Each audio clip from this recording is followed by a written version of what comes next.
YouTube, in this video, we're going to be recapping all of the NBA news that has happened over the last few days, and if you've been keeping up even a little bit, you'd know that this has been a crazy week. We're going to cover everything from Victor Wembanyama being out for the entire rest of the season, unfortunately, all the way to many Lakers fans already wanting AD back, and Nico Harrison being looked at a little bit more favorable as far as the NBA community goes, which is crazy. Without further ado, here's everything you need to know about all of the NBA happenings throughout the last week. Let's get into the video, folks.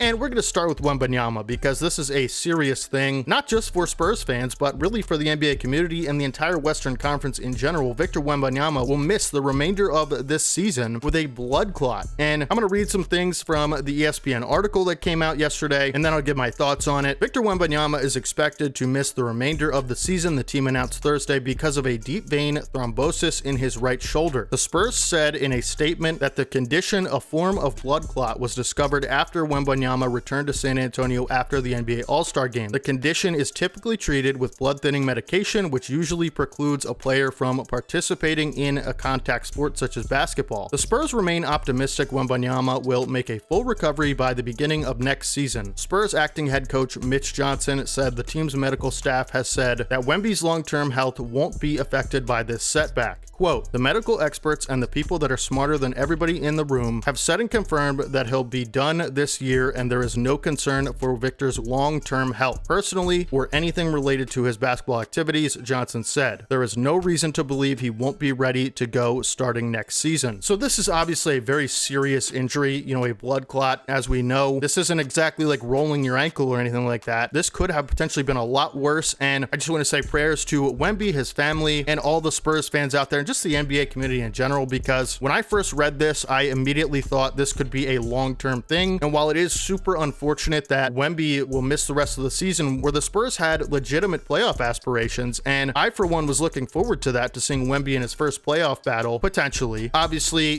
this changes things for the Spurs and the Western Conference, but there is a serious positive in this situation, and that is that Wemby will not be affected long-term because of this condition. This is the type of thing that you'd see potentially ruin someone's career overnight, and I think for me personally, I'm just thankful that that's not going to be the case, and the basketball world won't be robbed of this amazing career Wemby's already been having and is going to have in the future for the next 10-15 years or so. So kind of a really sad story, but also a positive one in the same sense. Spurs fans, I know how you feel. I'm a Sixers fan. I've been there before, and I'm currently there right now. Just stay patient. You got the future of the league on your team and in your city, and it's only up from here, folks. Another really just kind of weird story, and for me personally, another kind of sad thing, is Milwaukee Bucks forward/center Bobby Portis Jr. will be suspended for 25 games for the Milwaukee Bucks for violating the terms of the NBA NBPA anti-drug program, testing positive for tramadol, the league announced today, which was, of course, yesterday at the time of recording this. Before we get into the details of this is just kind of sad for me, because even though I'm a Sixers fan and we're kind of rivals with the Bucks a lot of times, Bobby Portis has been one of my favorite players in the league. I just love the intensity and emotional leadership that he brings to the Milwaukee Bucks over the last several years, and he's just a fun player to watch and root for. He's an absolute dog, and really one of the few guys left in the NBA that I feel like doesn't have any friends out there when he's on the court other than his teammates. So you might be saying, DeHave, that's not really weird that a player would test positive for a substance that is banned by the league. It's happened many times. I get that. What's weird about this situation is that Bobby Portis, and there's a lot of rumors saying that his assistant actually mixed up the medication that he was taking for an elbow injury, and his pain management is obviously going to be something that's approved by the league. Assuming this is true, which I'm seeing a lot of people say it is, his assistant mixed up the medications and he ended up taking something that was a banned substance from the NBA. I don't think Bobby Portis would be the type of player to just throw his season away because of a pain management situation. It doesn't seem like his character, and honestly, I just don't know many players that would intentionally do that in general, right? And Bobby Portis, of all people, who cares so much about his team winning, I just don't think he'd do this intentionally. So whatever happened, I think it is possible that the assistant, mixed up the medication. It's just so unfortunate for him, and now the Milwaukee Bucks, for potentially the rest of their season, that he's gonna be out 25 games games because not only is he such an important piece of this team who's looking to contend in the Eastern Conference, this is a guy that just cares so much about being out there and winning and competing. And so to have that happen, if that is true with the assistant, it's a really unfortunate way to have your season taken away from you. And whatever the story is, I just feel for Bucks fans, and I'm sorry that we won't get to see Bobby Portis out there. And, I think that he will be back by the playoffs, but to miss this much time away from the team, he is such an important piece of this team, a guy that could have won Sixth Man of the Year potentially, a guy that's just an absolute integral part of the way the Bucks win. You hate to see it. And it's crazy if that's true, assuming it is with the assistant. Hopefully Bobby is, in good spirits, and yeah, just an unfortunate story.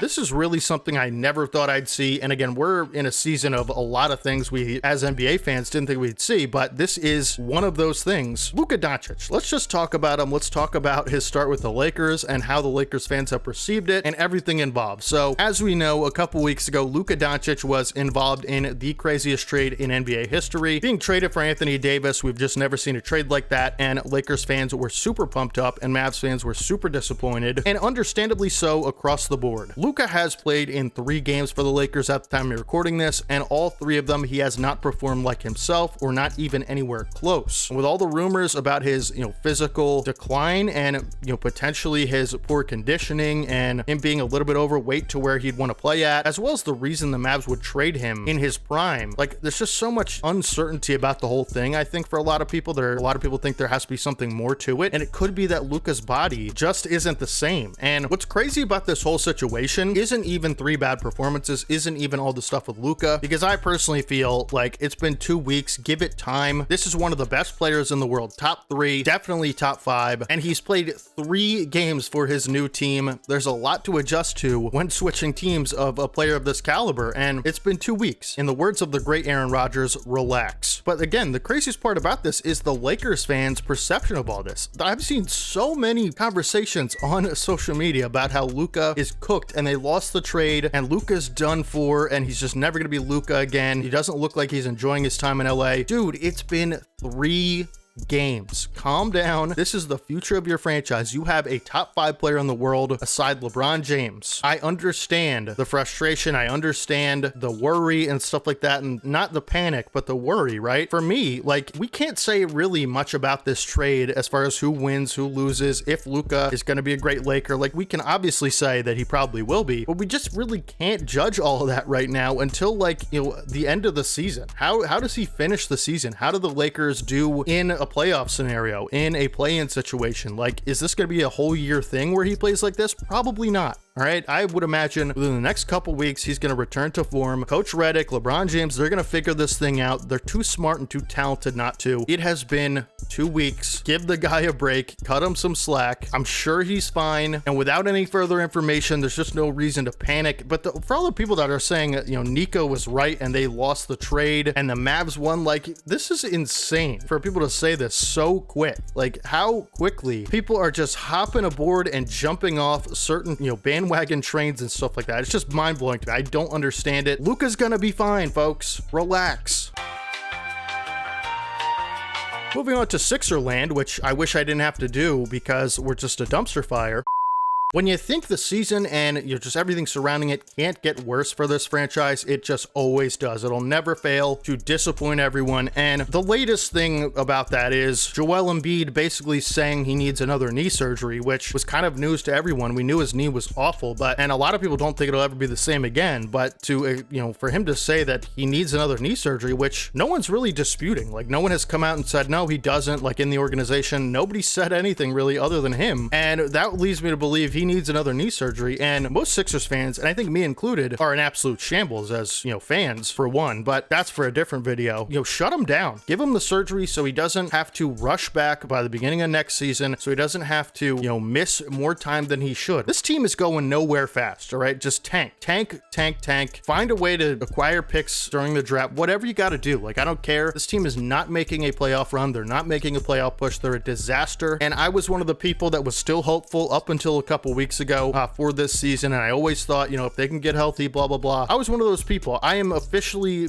saying my position, shut them down this season, man. There's just no reason to go hard at a play-in spot with the way this team has looked when everyone is healthy and on the floor. Like, they're just not that good. And the reason for that, primarily is Embiid is not the same player, and it's because of his knee and how he's been restricted, by moving around and stuff like that, right? We need to just reset for next season. Whatever we do, I just don't think it's gonna end well this season, and so shut Embiid down, give him the surgery now, because if he gets it in the offseason, he's gonna miss more time than he initially would for basically no reason, because we felt like it was a good idea to make a playoff push and have him, potentially doing more damage to this messed up knee for literally no reason, okay? This team's going down in flames, and it has been, from a Sixers fan's perspective, during the offseason, it has been a 100-0 really quick. I've never been more excited going into an NBA season than I was this year because of the offseason we had on paper, and then I've never been more disappointed as a fan of any team in my life than I have been this year. Just punt the season away, Daryl. It's just, what do you think this team is actually capable of? Get Embiid the surgery.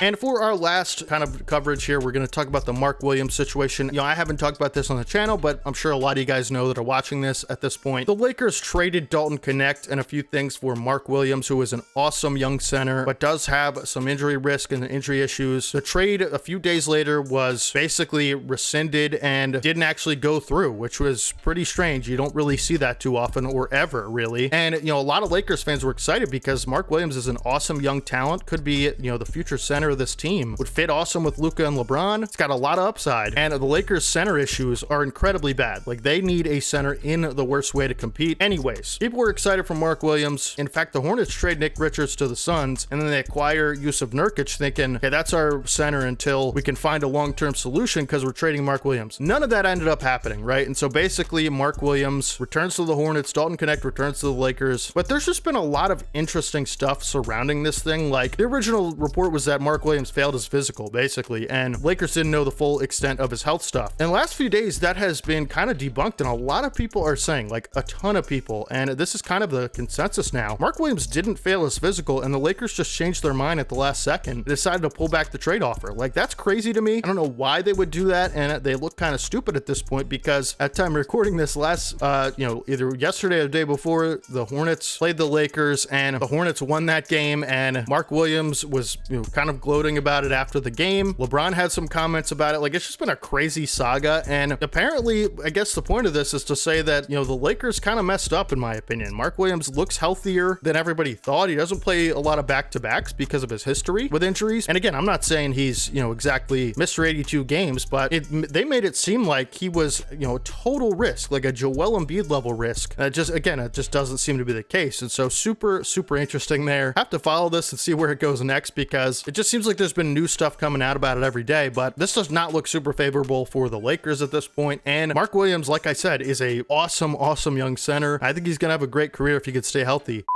But that's pretty much it for the video. Let me know down in the comment section all of your thoughts about these 5 things that I've talked about in this video. Do you agree with me on a lot of them? Do you disagree with me? Let me know all your feedback. I'm super curious. This has been a crazy week, and I just think, this type of week is going to keep happening as the season comes to a close, because it's the NBA and things are just always happening like this. But this was a crazy week. Ton of stuff to cover, and if you want to see more kind of like weekly recaps on this channel, I think it could be a really good kind of series to start. So if you want to see that, NBA news, stuff like that, please leave a like on this video. Let me know down in the comment section what you think of it. You want to see a long-term series, and subscribe to the channel. Like, those are the best 3 ways I can know that you enjoyed this video. We cover NBA topics all the time on this channel, multiple times a week. So please subscribe if you don't want to, miss any more of it. I would really appreciate it. And, we're just trying to reach 15K and do special things in the NBA community. I need your help to get there, guys. Please subscribe. Other than that, this has been recapping this crazy week of NBA news, and I will catch you guys in the next one. Follow my social medias. Links are down in the description. My other 2 YouTube channels, DeHave2K and DeHave the Third, be posting there pretty soon, so please stay up to date on those. Subscribe to those with notifications turned on. Follow my X or Twitter. Link is down in the description, and I will catch you guys in the next one. Hopefully you guys have a fantastic rest of your day today, and this is your boy DeHave, and as always, peace.